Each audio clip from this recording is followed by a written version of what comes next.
بسم اللہ الرحمن الرحیم۔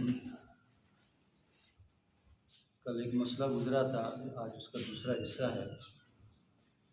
مسئلہ یہ تھا کہ ایک امام مسافر ہے اور جو مقتدی حضرات ہیں وہ مقیم ہیں، تو جو مسافر امام ہوگا وہ دو رکعت کے بعد سلام پھیر دے گا۔ اب جو مقیم حضرات ہیں باقی ماندہ جو دو رکعتوں کو پوری کرے گا، تو فقہا فرماتے ہیں کہ وہ کھڑا ہوگا اللہ اکبر کہہ کے اور اپنے ہاتھوں کو صرف باندھ دے گا، سورہ فاتحہ وہ نہیں پڑھے گا۔ تیسری رکعت میں بھی یہی صورتحال برقرار رہے گی اور چوتھی رکعت میں بھی وہ کھڑا ہو کے سورہ فاتحہ نہیں پڑھے گا، قاعدہ مکمل کر کے اپنی نماز کو مکمل کر دے گا۔ اس لیے کہ ایک حقیقت ہے اور ایک حکم ہے۔ حقیقت اگرچہ ختم ہو چکی ہے لیکن حکم باقی ہے، اور حکم یہ ہے کہ وہ اب بھی امام کے تابع ہے۔ جس طرح مسافر کی 2 4 کے برابر ہے، مقیم کی 4 4 کے برابر ہوگی۔ یہ کل بھی مسئلہ گزرا تھا۔ اب جو اس کا دوسرا حصہ ایسا ہے کہ اب مسافر امام ہے اور مقیم اس کے مقتدی ہیں، لیکن ایک مقتدی ایسے آیا کہ وہ آخری وقت میں آیا ہے، اس وقت امام اتحیات میں تھے، یعنی اس کی چاروں رکعتیں اس سے فوت ہو چکی ہیں، اب اتحیات میں امام کے ساتھ وہ مل گیا ہے۔ اب آیا یہ اپنی 4 رکعت کو کیسے مکمل کرے گا، جبکہ امام چونکہ مسافر ہے؟ تو فقہا فرماتے ہیں کہ جب امام نماز مکمل کر لے گا، اب امام مسافر ہے لیکن جو مقیم مقتدی ہے وہ بعد میں آیا ہے۔ پہلا مسئلہ یہ تھا کہ مقیم مقتدی صف اولیٰ سے پہلے ہی رکعت میں اس کے ساتھ مل چکے ہیں، لیکن جو اب دوسرا جو بندہ ایسے آیا ہے کہ وہ اس کو آخری قاعدہ ملا ہے، یعنی آخری اتحیات میں وہ امام کے ساتھ شامل ہوا ہے۔ اب یہ امام کے بعد والی نماز کو کیسے مکمل کرے گا؟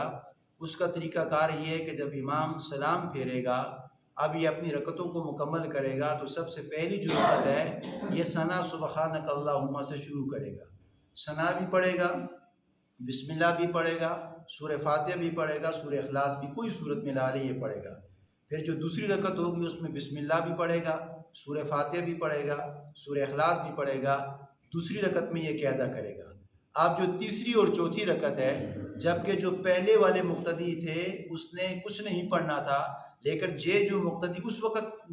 داخل ہوا امام کے ساتھ کہ جب امام آخری قاعدے میں تھے، تو فقہا فرماتے ہیں کہ اس نے اب اپنی تیسری جو رکعت پوری کرنی ہے اس میں سورہ فاتحہ بھی پڑھے گا، رکوع بھی کرے گا اور سجدے کرنے کے بعد کھڑا ہوگا، چوتھی رکعت میں بھی یہ سورہ فاتحہ پڑھے گا۔ اب ایک خلجان ہے کہ پہلے والا جو مقتدی امام کے ساتھ ملا ہوا ہے اس نے تیسری اور چوتھی رکعت میں امام کے ساتھ کچھ نہیں پڑھا، بعد میں بھی اس نے کچھ نہیں پڑھا، لیکن جو بعد میں آیا ہے اس نے سورہ فاتحہ بھی پڑھنی ہے، سورہ اخلاص بھی پڑھنی، اور جو آخری باقی ماندہ 2 رکعتیں ہیں اس میں اس نے خاموش نہیں ہونا بلکہ اس نے اس میں مکمل سورہ فاتحہ کو ادا کرنی ہے۔ اب جو اس میں تھوڑا سا مسئلہ مشترکہ وہ یہ ہے کہ پہلا جو مقتدی تھا وہ امام کے ساتھ مل چکا تھا، جس وقت امام نے نیت کی تھی وہ امام کے ساتھ پہلی ہی رکعت میں مل چکا تھا، تو جو پہلی رکعت میں ملا ہے اس نے باقی جو 2 رکعتیں اپنی پڑھنی ہیں اس میں وہ